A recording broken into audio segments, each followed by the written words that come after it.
When I first bought my place by the lake, I thought I was stepping into a dream. A cozy little home with a dock that led straight into the water. It wasn't huge, it wasn't flashy, but it was mine. I had worked my tail off to afford it, and for me, it was more than just property. It was freedom. Freedom from the cramped apartments I had lived in, freedom from landlords breathing down my neck, and freedom to enjoy life the way I wanted. The first thing I bought after settling in wasn't new furniture, wasn't a fancy TV. It was a jet ski. To me, that jet ski symbolized fun. It was my way of celebrating my new life by the lake. What I didn't know at the time was just how much drama that one decision was about to stir up. My community had an HOA, and from the moment I moved in, I could tell they had a certain superiority complex. The neighbors on my street all had shiny, expensive boats docked out back, sleek speedboats, pontoon boats, even a yacht or two. Their houses were bigger than mine, their cars flashier, and their attitudes, let's just say welcoming, wasn't exactly in their vocabulary. At first I figured it didn't matter. I wasn't here to compete with anyone. I was here to enjoy the water, grill on my deck, and finally feel at peace. But then came the first HOA meeting. I walked in, trying to introduce myself, still the new guy eager to meet everyone. I mentioned that I'd just gotten a jet ski, and I swear, the room practically burst into laughter. One guy, tall, smug, with a voice that carried, said loud enough for everyone to hear, "Guess you couldn't afford a real boat, huh?" The chuckles that followed felt like knives. My face burned, my stomach twisted. I forced a smile, laughed it off, but inside, something cracked.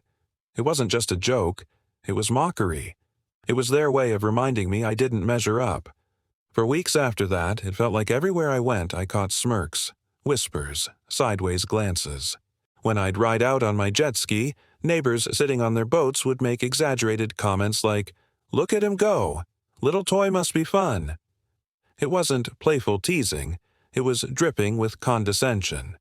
At first, I let it get to me. I'd come home, park the jet ski, and sit in silence wondering if I had made a mistake moving here. I even started second-guessing myself, thinking maybe I should have saved up for a boat just to fit in. But the more I thought about it, the angrier I got. Why should I feel ashamed of something that brought me joy? Why should I bend just to earn the approval of people who clearly had no respect for me? That anger slowly hardened into resolve. Fine, they thought I was some nobody with a toy. I'd show them what I could do with that toy. I started small, upgrading my jet ski, adding custom touches, making it faster, sleeker, more powerful. Then I bought a second one.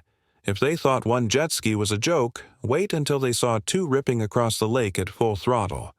And that S when the idea hit me, if they wanted to treat me like an outsider, I'd build my own circle, my own community. My dock would be the new gathering place, and I'd make sure everyone knew it. It started with a few friends I invited over one Saturday. We grilled some burgers, blasted some music, and took turns flying across the water on the jet skis. The laughter, the energy, it was contagious. Before long, people started noticing. A couple of younger neighbors wandered over, curious. Then their friends came. Soon enough, my backyard and dock were filled with people, red cups in hand, music thumping, everyone having the time of their lives. Meanwhile, the boat crowd sat on their fancy decks, watching with thin smiles that barely masked their irritation. Every weekend, it grew bigger. I bought more floats, set up a fire pit, even added string lights across the dock to give it a festive vibe. What was once a quiet, judgmental neighborhood turned into the hottest lake spot in town, and it was all happening right at my house. People who had never spoken to me before were now knocking on my door, asking if they could join in. My dock became legendary. And the HOA? They absolutely hated it. They tried everything to shut me down. They sent letters about noise complaints. They claimed I was disturbing the peace. They even accused me of misusing community resources, which made zero sense since everything I did was on my own property, with my own equipment, well within the bylaws. I wasn't breaking a single rule, and they knew it. The more they pushed, the more determined I became.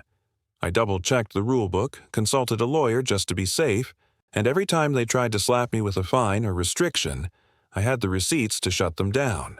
And here's where the revenge really hit its peak.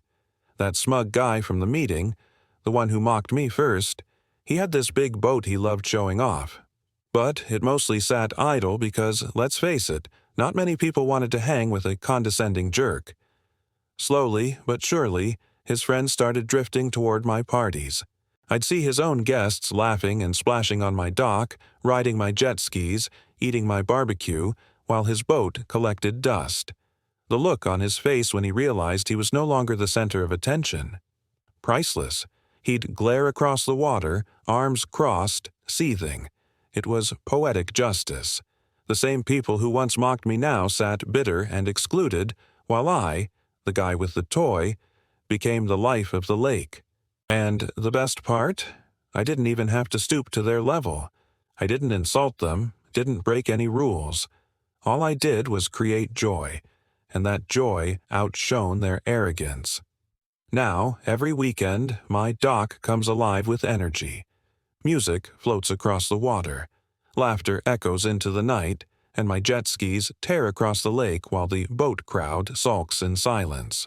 Their attempts to control me only fueled the fire. What started as their mockery turned into my greatest victory. The lesson: never underestimate someone just because they don't fit your mold. Sometimes the smallest spark of disrespect ignites a fire that you can't put out. They mocked me for being different, but that difference is exactly what turned me into the guy everyone wants to be around. My jet ski wasn't just a toy. It was my ticket to freedom, friendship, and sweet, sweet revenge. And every time I throttle up, feel the spray of water hit my face, and hear the cheers from my dock, I can't help but smile. Because I know somewhere across the lake, that smug grin has long disappeared, replaced by the bitter taste of regret.